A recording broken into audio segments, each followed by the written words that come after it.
Welcome again to another session of the 11th Annual Transforming the Teaching and Learning Environment Virtual Conference. It's presented by Northeastern State University. The session today is one of many hour-long sessions we have through the end of the day tomorrow, Valentine's Day. I'm Bob Hales. I'm the moderator for the session. Don't forget, all of our sessions closed captions. We have the talented Michelle, who is doing all the captioning for us. To view the captions, simply click on the closed caption icon on the toolbar at the bottom of the screen. Today's session is Instructor Presence and Online Courses. It's not just a facade. We have with us Sharon Watson and Daniel Sullivan. They're both professors in the Lerner College of Business and Economics at the University of Delaware.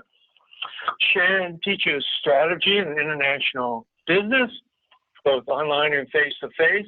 And wow, she's been busy. She's won the Lerner College Outstanding Teacher Award, the MBA Teaching Award, and the University of Delaware Online Innovative Teaching Award. Wow. And Daniel has received numerous teaching awards for both on campus and online. And he is the co-author of a premier textbook on international business. So without further ado, let me turn it over to Sharon and Daniel. Thanks very much. First of all, thanks for having us here today. We're, as you mentioned, are going to talk about a study that we've done on instructor presence in online courses. Daniel and I have been teaching online now for several years, and like many of you who've taught online classes, we've never taken an online class. So we've always been kind of fascinated with what works and what doesn't work. And so we're constantly collecting data to try to figure out how to make our classes better. So here we are focusing on this idea of instructor presence. And just to give you a little background, we all know that student satisfaction in online classes is in part determined by the presence that the instructor actually has in that online class. But we also know that there are a lot of different ways to build instructor presence in an online class. Some of those including videos of the instructor, voiceover lectures created by the instructor, providing detailed feedback on assignments, among many other ways. But what we've found out is that these various methods vary in their cost and in the instructor's time. Daniel and I both were involved in a redesign of one of our joint courses. First of all, we both teach online, but we also teach online together in some classes as well. And a number of years ago, we had an outside vendor come in and we were redesigning our classes and with professional course designers. And how long would you say we spent on this one? Hi, they flew a team in from Chicago and DC, a team of, I think, 3 directors and a videographer. And we spent the day in a laboratory room trying to get together about 4.5 minutes of video. So several $1,000s later, a lot of aggravation and effort, and a lot of investment of time and energy. We have a couple of videos that we then post to our websites that introduce our respective classes. So that got us thinking. This was a very big investment of time and also our college's resources. And so that made us wonder what types of instructor presence, what formats really matter. So yeah. Let me just add that it's interesting because from their perspective, this had tremendous value and it's worth the aggravation and effort to do these things. We were a little bit more skeptical because we had taught before. We taught a long time and we taught online for a couple of years before then. We weren't quite sure that there was enough bang for the buck for them as well as for us. So some of you might be asking yourself at the same time at your various universities and institutions, should you invest in making a variety of videos that introduce your faculty or develop more video competencies that can load into your online courses? It's a big question, and hopefully our evidence and our experiences might help you make better sense of that situation. So essentially our research questions then ended up being, which of these methods that we were building into our courses best enhance students' perception of our actual presence in the course as instructors, and which methods do students perceive as adding value to them as a student. I'm sorry, we're gonna go back and forth. So if we bother you, please don't be bothered. We're almost like a married couple, but we're not married. I say that with great respect to marriage. But we actually here at the University of Delaware have an online MBA program that was one of the first in the area, and probably one of the first around nationally. And we've been running it now for about 6 years, and we're having increasing pressure from other institutions offering the same sort of program, as most of you probably are experiencing as well. So our research indicates that increasingly students are highly keen or sensitive to engagement levels that they can experience in the program itself. So course content can be fairly generic from institution to institution, and so can design be as well if you're limited to the technology you're using. So we're increasingly focusing on how do we engage our students so that they're engaging both faculty as well as each other in a way that's unique, differentiable, and basically, I guess, sustains the program's credibility. So one of our key key questions is, how would this activity, this instructor presence, also help inform our concern about student engagement and just overall engagement levels of the university? So we gather data. Both of us are researchers too in international business primarily.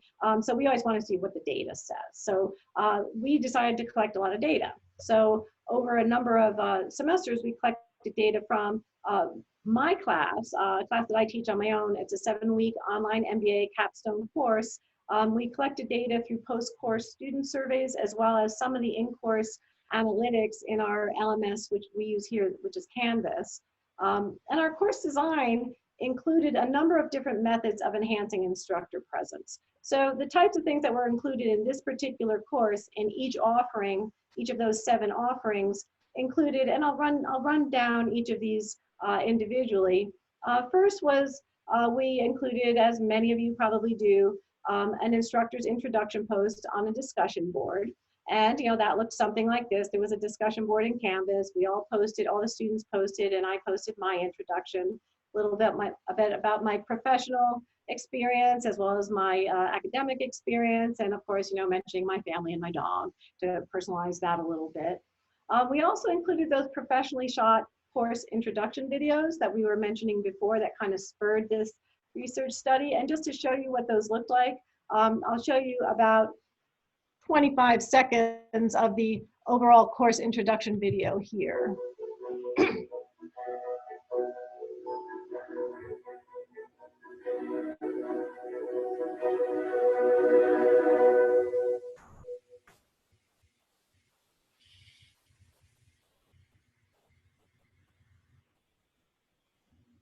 Hi, and welcome to Corporate Strategy. I'm Sharon Watson, the instructor for this capstone course. Okay, I'm cutting it off there because that's all you really needed to see. As you can see, it's a very professionally shot video, and I didn't make that on my own. It's about a 2-minute video overview of what they're going to cover in the class. At the same time that we shot these videos, we also shot 7 1-minute videos that were overviews of each of the different topic modules that students covered throughout the course. And I'll talk about those again in a minute. Just so you can get an idea of the sense of the scale of this production, there was actually a guy that was in charge of the quality of the audio.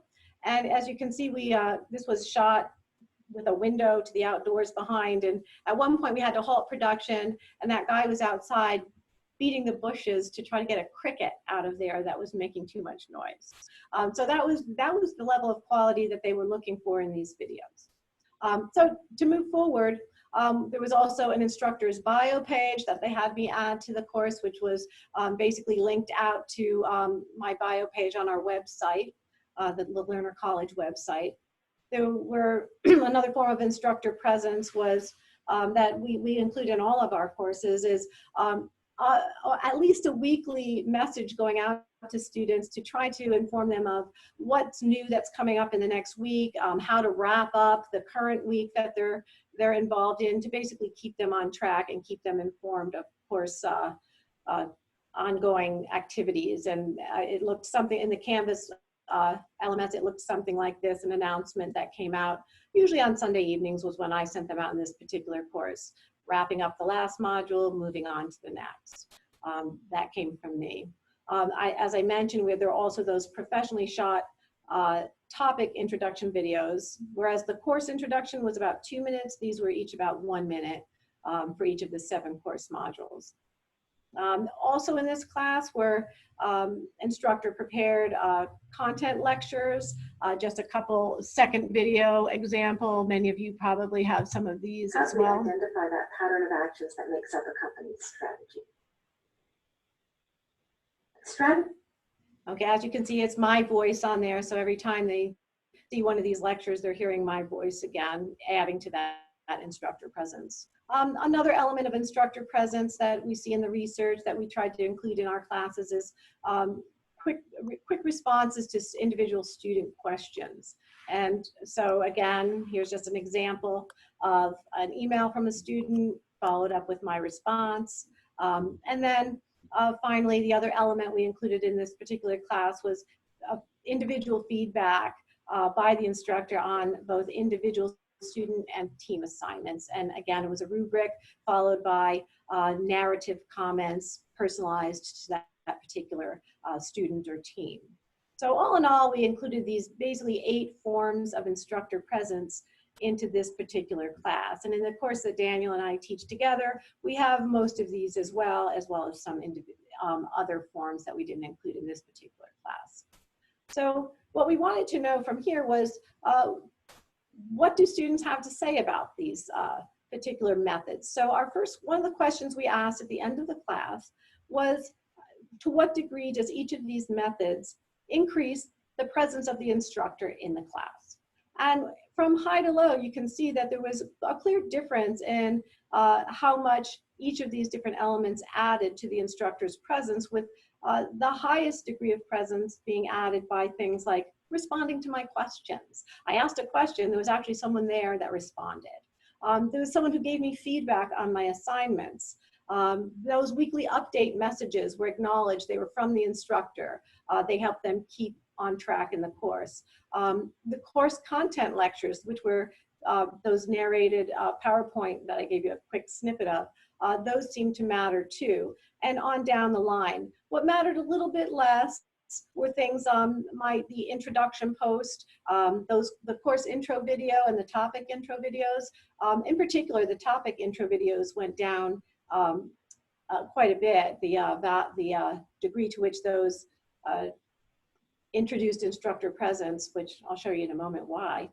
And the bio page seemed to matter the least in creating instructor presence. If I can just add a couple of points of elaboration, as the results indicated, from my experience, Sharon and I probably have taught literally 50 to 100 online courses in the last 7 years, and had probably several thousand students process or go through our different courses. I had to pick the one recurring predictor of whether you have a presence or not is whether you respond to the students' emails quickly, punctually, and promptly. And actually, if you can immediately, that seems to be the one recurring variable that makes a dramatic difference from their sense of basically you actually are out there and they actually can access you. And likewise, feedback, which is a remarkably challenging proposition given the number of people one has to engage and review and respond to.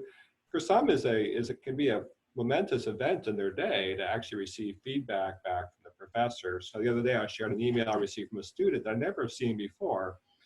He said my feedback, which was pretty ordinary, because I'm a pretty ordinary kind of guy, brought him to tears about the fact that I actually read his material and reviewed at length about what I thought he had done or had not done quite so well, or vice versa.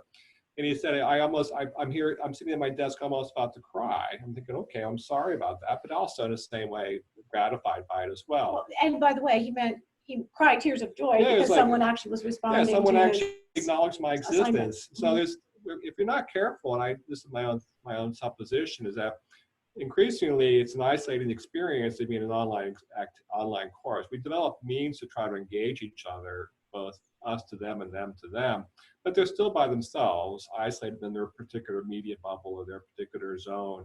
Whatever you can do to personalize that interface, especially when they reach out to you, has, in my estimation, disproportionately powerful impact to them, thinking that there's actually a presence of an instructor, not just simply I'm part of a course that's unfolding day by day. Yeah, so answering emails, that was the actual. That's amazing how that powerfully changes the relationship. It's a pain of untold proportions to wake up to see 10 emails. And so we have colleagues, not to disparage anyone unintentionally, he will let them sit for a couple of days, if not a few days. And students, as I'm sure you all probably know or suspect and have experienced, find that really quite objectionable. And so consequently, Sharon and I, when we co-teach a class, have an informal race as who can respond to an email first. And it's a nice incentive, but nonetheless, even when we teach independent of each other, we still make an effort to do the emails as they come in. And oftentimes I will respond within 5 to 10 minutes if I have my phone or I'm on the computer or something, as opposed to defer it. I actually jump right back on it, and then they actually will say occasionally, that was amazing. I had a response, and off we go. And that little moment of truth for them has a remarkable halo effect, their overall perception of the course and of you as an instructor. Yeah. So just to move on here, the other question we asked that was key here was which of these methods provide value to them as a student? And we have the same 4 at the top and the same 4 at the bottom here with just a little bit of movement. But what provided the most value to them was the feedback on their assignments, quite likely so they knew how to move forward on the following assignments. The course content lectures also were quite important to them, just those narrated videos, but that was where they were getting a lot of the content from the course. But again, also valuable responses to their questions, those weekly update messages, and still the intro videos were somewhat important too. And again, what came through at the bottom was the instructor bio page not being very important. I should say these are all on a scale of 1 to 5, so nothing even came in below a 3.5, a 3.5. So everything seemed to be adding to instructor presence and providing value, but to different degrees. Just wanted to add one more point here about these videos. I said we use the internal course analytics to look at how many students in the class actually watched the videos. So we're looking at really students' behaviors here and how they actually confirm the value of these video overviews that we were talking about earlier on. And what we can show in the bars to the very left would show that in blue, the blue bars show the percentage of the class that opened the video, whereas the green bars show the percentage of students that played the video through to the end. And what we see is that, remarkably, only 2/3 of the students even opened that 2-minute course introduction video, the one that costs so many thousands of dollars to make. And just over half watched the full 2 minutes. I mean, it was only 2 minutes long, but yet only half the students watched that. Of course, the other bars are the module introduction videos, which were about 1 minute long each. And the first module, we can see that nearly the entire class in the light blue opened that video, but quite a few of them dropped it before the 1 minute was done. And remarkably, if you look at that curve, as we progressed through the course, fewer and fewer students even clicked to open those videos. And there just seemed to be a few at the end, about 20%, which given the size of class, for each class was about 5 or 6 students probably, actually bothered to click them open and watch them through to the end. So we found that to be quite remarkable. Kind of confirmed what we thought from the beginning, which was this was a lot of expense to create these videos that didn't really seem to add a lot of value to students. And indeed, they didn't have a lot of value. Students just stopped watching them. Yeah, let me just qualify, if I may, the notion of expense. We're not financially motivated specifically, but as you know, if you teach an online class, they're remarkably laborious. There's endless details. The classes have to work a certain way, and a detail that doesn't go the right way can disrupt things rather dramatically for a lot of people instantaneously, which of course results in a flow of emails back and forth, which of course results in endless time to do that. So by expense, we're basically actually identifying the fact that there's only 24/7 to make this thing work the right way. And you have to make a choice as an instructor how you want to spend your time to develop the most compelling, engaging, meaningful learning experience for your students. And I mean all students, not just those 5 or those 10 or those 15, but for all 50. So consequently, as you think about it, as I think about it, I think Sharon does as well, we have 50 students in a room or online class typically, say, for example, and I need to find a way to make the most compelling experience for them across all 50. And so consequently, I can only do so many things with the time I have available before I run into inevitable constraints. So consequently, if I have to make a choice about this expense or that expense, I have a sense, and I think you probably should have a sense as well, that each choice requires that you don't do something else because there's a limited amount of resources. So if in fact that curve that you see in front of you was actually the opposite, it was as opposed to diminishing utility, increasing utility, we would be going gangbusters on videos right now. And creating more and better videos yeah, we would be, for our it'd students. be like, okay, video time every day. But the fact that it's a diminishing curve is a kind of a sobering wake-up call, to say the least. So if you're a videophile, you believe video has great potential, wonderful, but probably I would encourage, I think Sharon would agree, to run your analytics and see how people actually access, use, and probably complete or not complete the video experience. We're talking about the talking head type videos. We actually use a lot of other kinds of Yes. videos in our classes, but we're talking about the Yeah, we'll actually introduction tackle videos. a wide variety of YouTube videos for content and source, but this is primarily instructor presence, not the content Right. of video. So I want to move on. Sorry? I'm sorry, was there a question? We heard a squeak. Okay. This led us to wonder, okay, we included these 8 different types of instructor presence.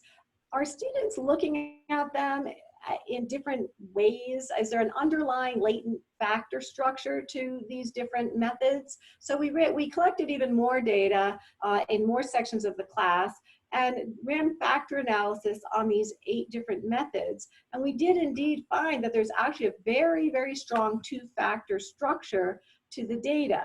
And as you can see, the top 4 elements of instructor presence in green all loaded on 1 factor, where those in yellow at the bottom loaded on a different factor. So we thought, well, what are these factors? And to name them, we looked at what they included. And in the green on top, factor 1 were the bio page, the introduction post where I introduced myself, the professionally shot course introduction, and the topic introduction videos.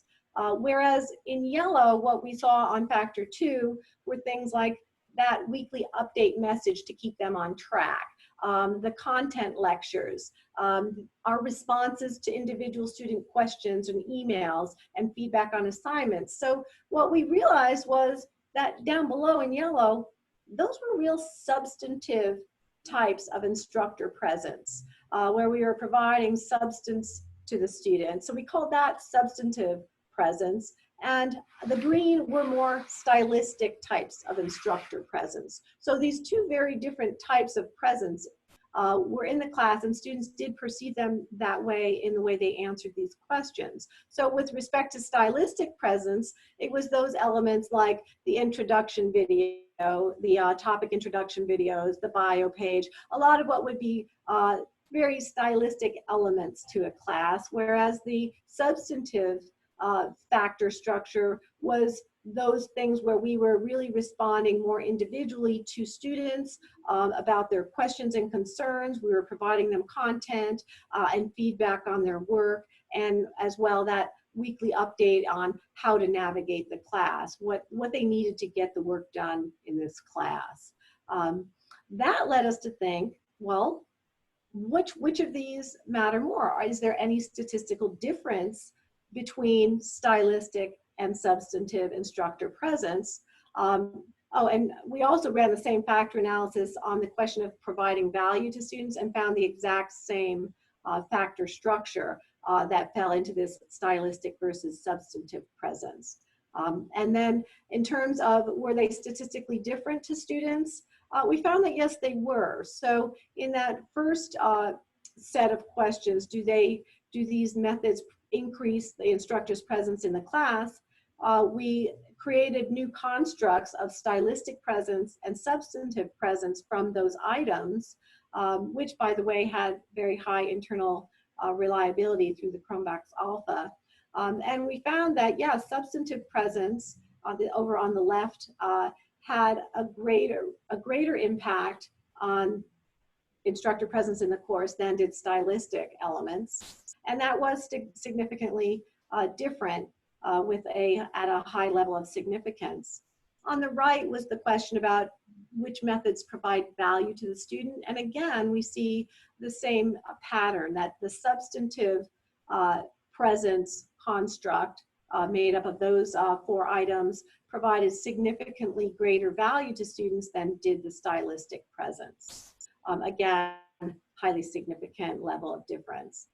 One thing I do want to point out, especially on the left-hand chart, is that on a scale of 1 to 5, even stylistic presence created instructor presence at a level of 4 out of 5. So even the stylistic presence does seem to matter to students. Interestingly enough, in a perfect world, we would run a lab study on this. So we'd do a control group. We would have a class have only stylistic, one class only have substantive measures or components, and see how they shook out.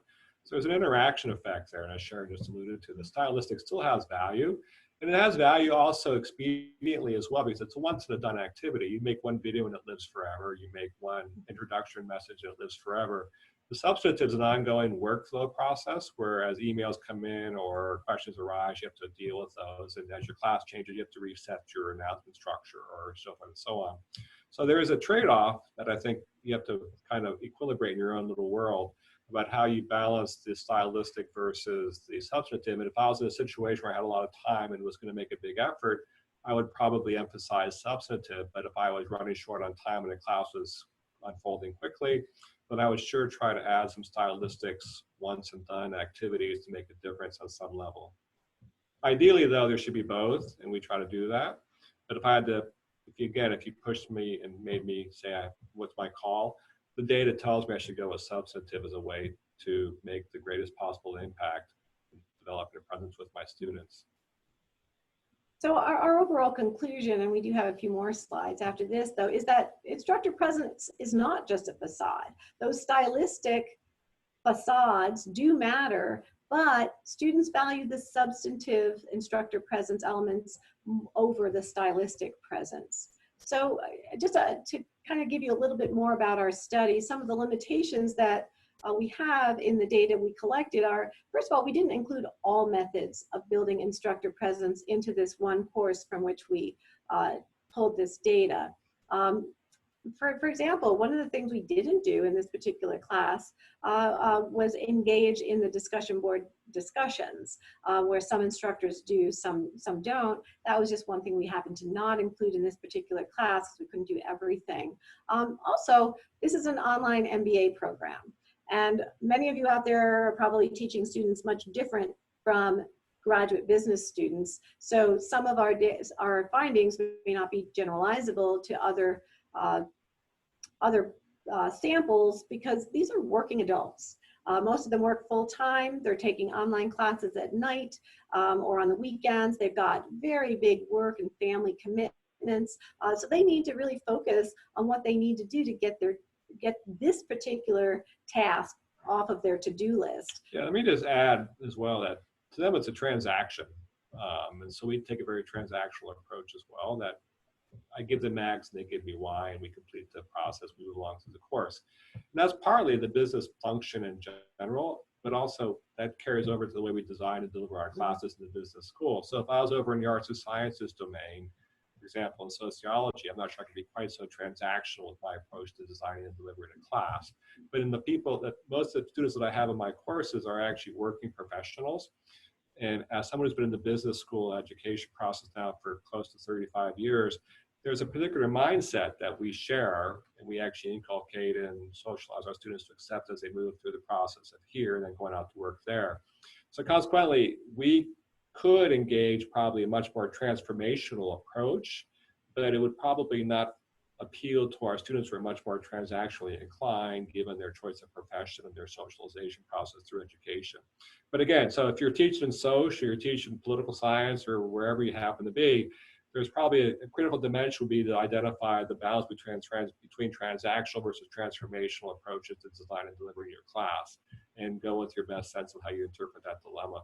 Yeah, so and business students are different than other students, so you may find different. Good and bad. Yeah, exactly. So the other limitation, this being, we did this through 7 iterations of the same class, but it's just this, it's one course with one instructor. I was the one that was the instructor in this class. So clearly future research needs to expand the sample to really test whether or not this was a generalizable study. Again, those of you in arts and sciences may find that students are more appreciative of some of the more stylistic elements of instructor presence than our students were, especially given that they were at the graduate level. But we do think that regardless of those limitations, there are some implications for online instructors. One is really, it's important to try to increase instructor presence, but primarily through those methods that provide substantive value to students. And as we mentioned before, some of those key means are that truly immediate or quick response to student emails. That not everyone can respond 2 minutes later to a student. It all depends on what your schedule's like that day, but quick, meaningful responses to students really seem to matter. Let me just quickly add that over the last few years, I've become quite adept at dictating my emails. I use Dragon Naturally Speak. I'm not making a plug for the product, but I'm sure you must be familiar with it. So if I was a younger person, I had to build a career into this game, I probably would find someone to develop competency in dictating my email responses, because once you become pretty good at it, you can nail them out quite quickly. And of course, there's an inevitable typo here that's kind of odd, but nonetheless, that's acceptable. If you could, they'll accept that price for the immediacy of response. So I'm continually, I can dictate to my phone, I can dictate to my machine. I'm just kind of, it's a great productivity enhancement to say, how do I get through 10 emails quickly? I just start talking to my machine quite weirdly. Mm-hmm. And providing meaningful feedback as well. And that's another way where, yes, it's very, very time consuming, but quite often you're saying the same thing to many students. So it's easy to copy paste some of the different types of comments. Let me refer back. I mentioned before I had a student concede that he might have cried at the response I gave him for his particular activity. And I will confess, this is off the record, but I will confess nonetheless, it was a template, but I personalized the template with 3 or 4 points that are unique to their particular submission. So I have a 3-paragraph response to them. Each paragraph has one blank field, shall we say. And in that blank field, I insert something personalized that speaks to their particular presentation. And I did it to his, and as I did to the other 57 people I had in that particular class.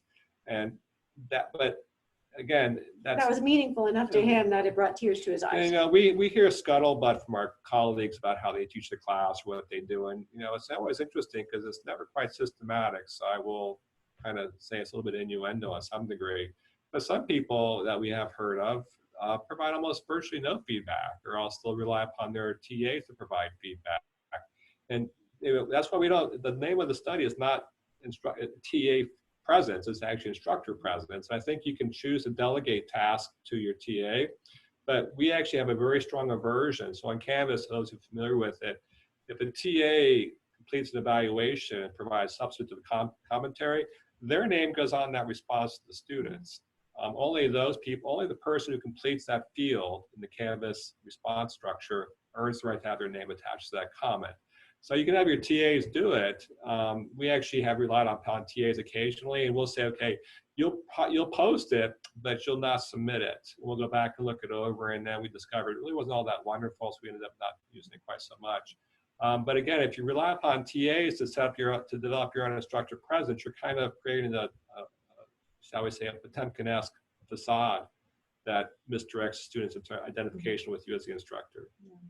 So again, the other means there that we've mentioned before, those various substantive acts, like just making sure students understand the course design and what's coming up next and clarifying course content. The other implication is really to question the benefits versus the cost of stylistic approaches. Now, clearly the stylistic elements of instructor presence matter too, but depending on how much they really cost, is it really worthwhile? So we all have, as we said before, a limited amount of resources and time. So it's look towards those parts of it, those aspects of instructor presence that have the most bang for the buck. Let me just add too on that. So again, we had mentioned earlier that we're in the business environment, which is very transactional. I would encourage, if you're an instructional designer, or even just someone who's curious about the process, just kind of qualify your interpretation with whether your class aims to be transactional or transformational. And I throw those terms out quite casually, but I think you probably get my point.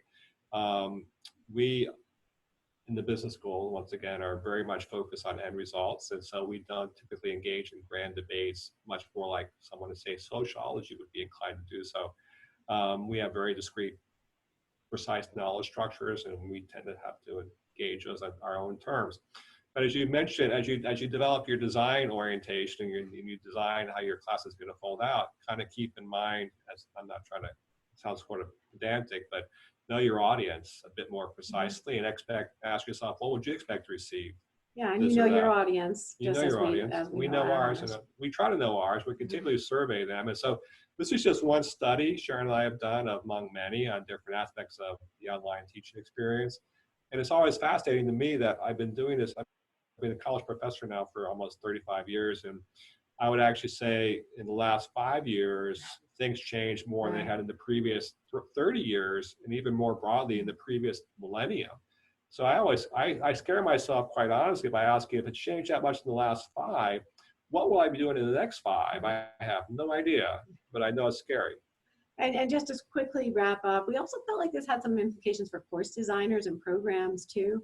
Clearly, substantive instructor presence matters, but the resources that are really needed for that are instructor time and attention. So as course designers, how do you get instructor buy-in? And I think the answer there is to try to show them some of this type of data that their time and attention to an online class really does pay off in the long run.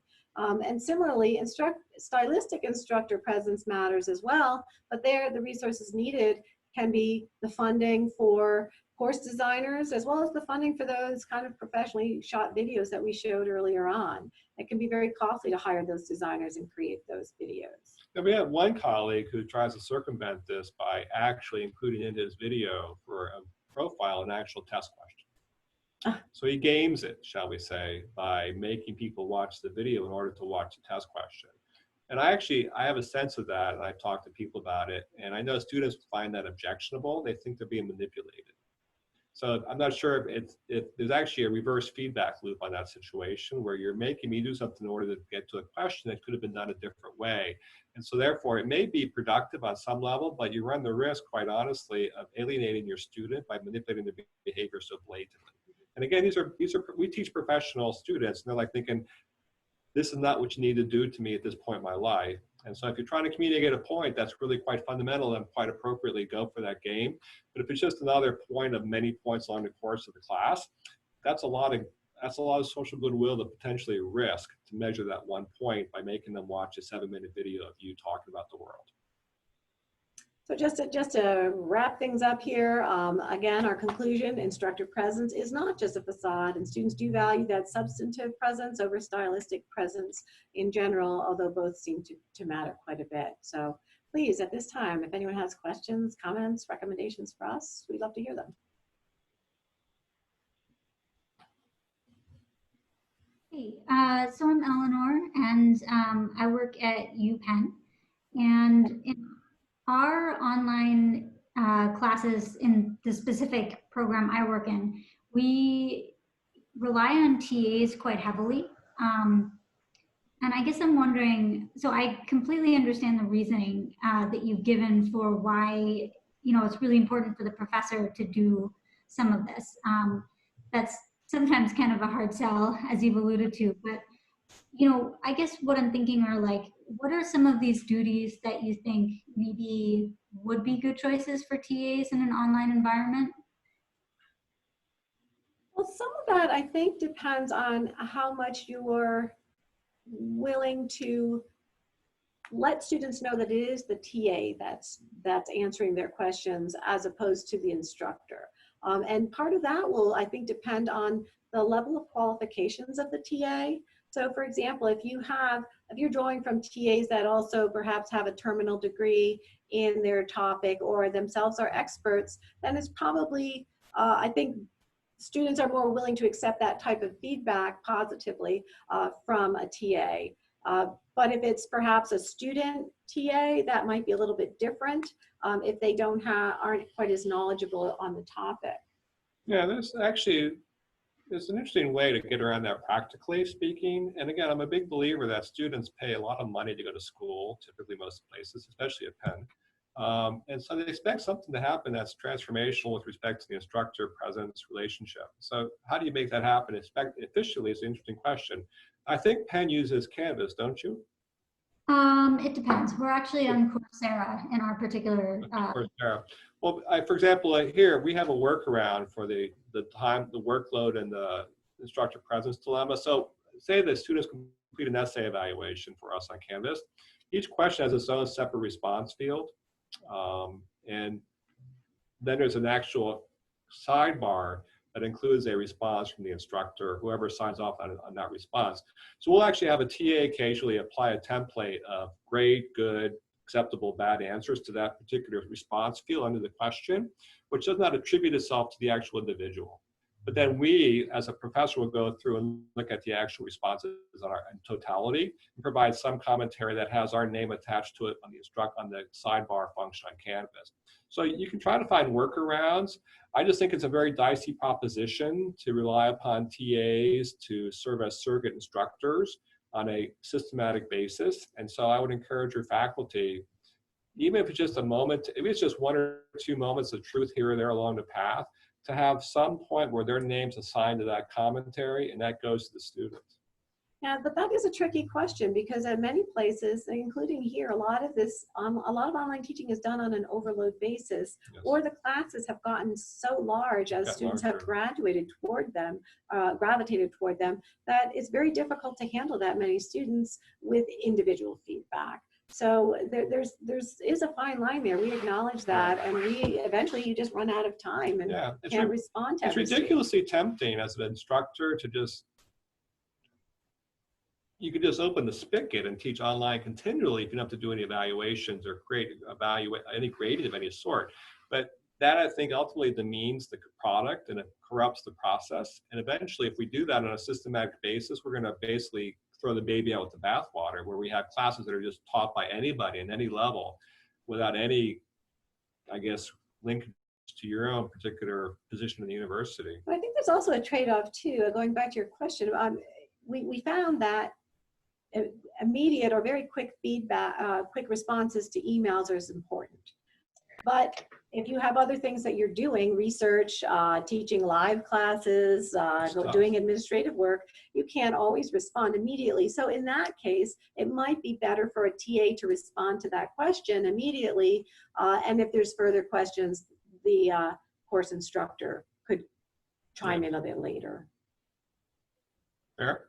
Okay, thank you. Yeah, sure. Thanks for the question. Well, can I throw that question back to you for a moment? Me? Yeah. What's your sense of the situation regarding TAs taking a very active role as surrogate instructors?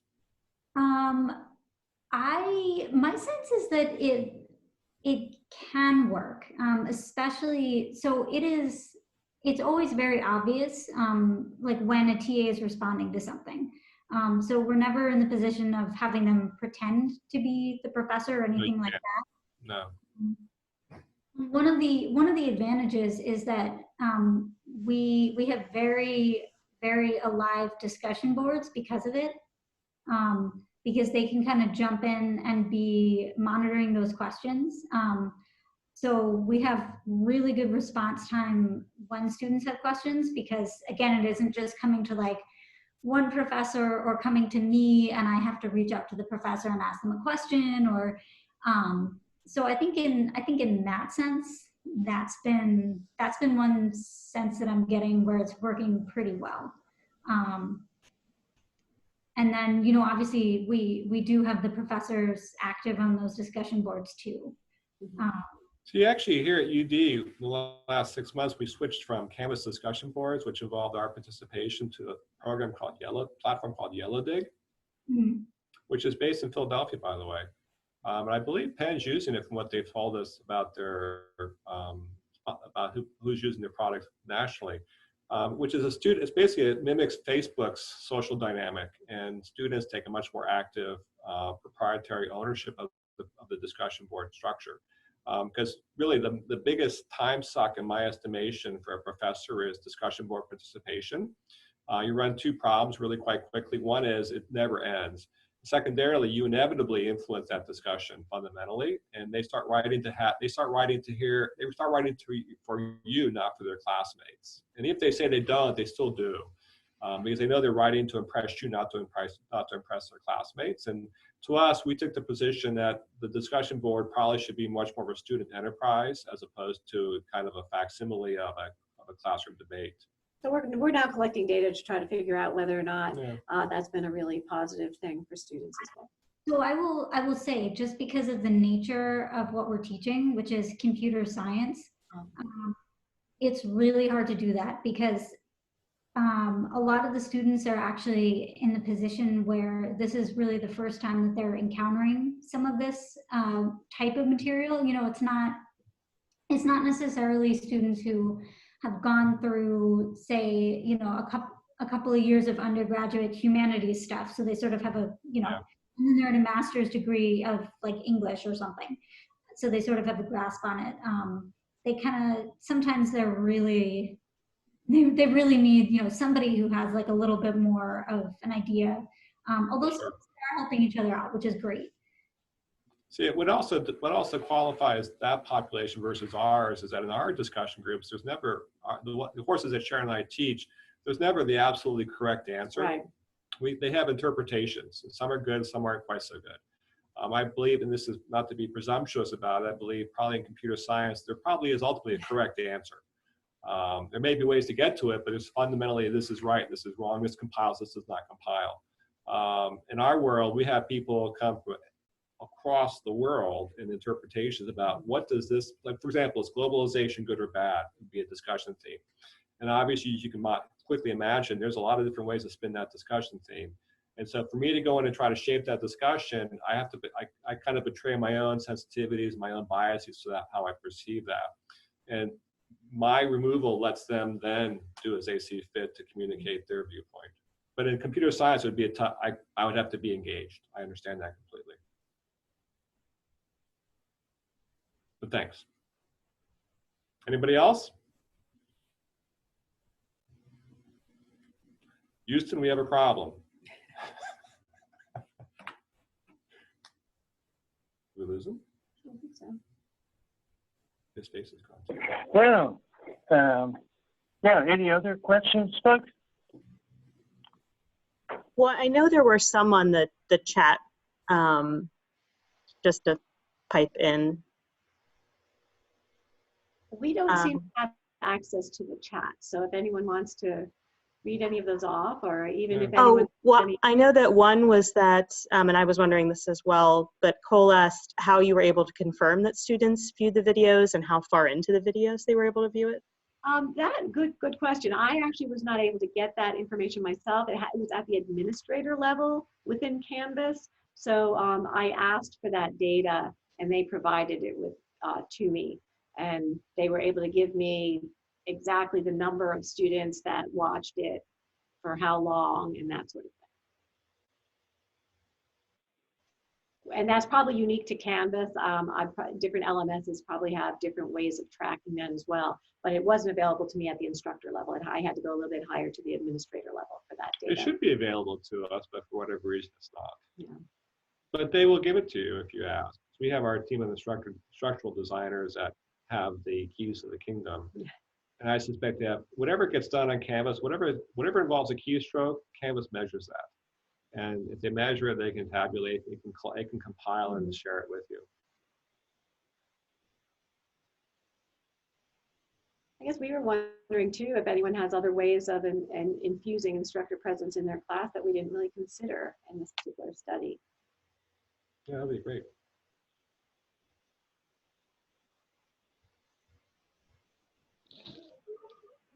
So I'm going to come on and be self-serving. This is Alan at Boise State. Is there a way we can get your slide deck? There were a few of the lists on there that I think would be valuable to share with my people here. Was there anything in particular that you'd like us to take a look at again, or? Well, your list of elements that add faculty presence was one of them, and I'd have to go back through. There was another one that it would be pretty good to share. Okay, well, thanks. I hope it provides some value to you guys. I'm sure it will. Thank you. Oh, thanks. The only thing I would say about that, and we were talking about this earlier this morning, is that, again, we've been doing this now for about 5 or 6 years and rather intently. We're getting a sense the game is shifting to the next level, like almost online education 2.0, which I'm not quite sure what that means generally, but like social media replaced AOL and changed the nature of the game fundamentally in how we conceptualize the internet today. Our students are becoming much more proficient and much more practical about how they interpret an online educational experience. And their expectations are higher too. Their expectations are higher. They're very good at what we used to have to worry about them doing. And so it's almost as if they've caught up, and now we have to figure out how we're going to move forward to keep it working for them. So again, the level of sophistication from where they were 3 years ago to where they are today for the average student is really quite impressively different. And so again, I hate to guess what they're going to be doing in the next 3 to 5 years, given that they are becoming increasingly more adept at managing this process.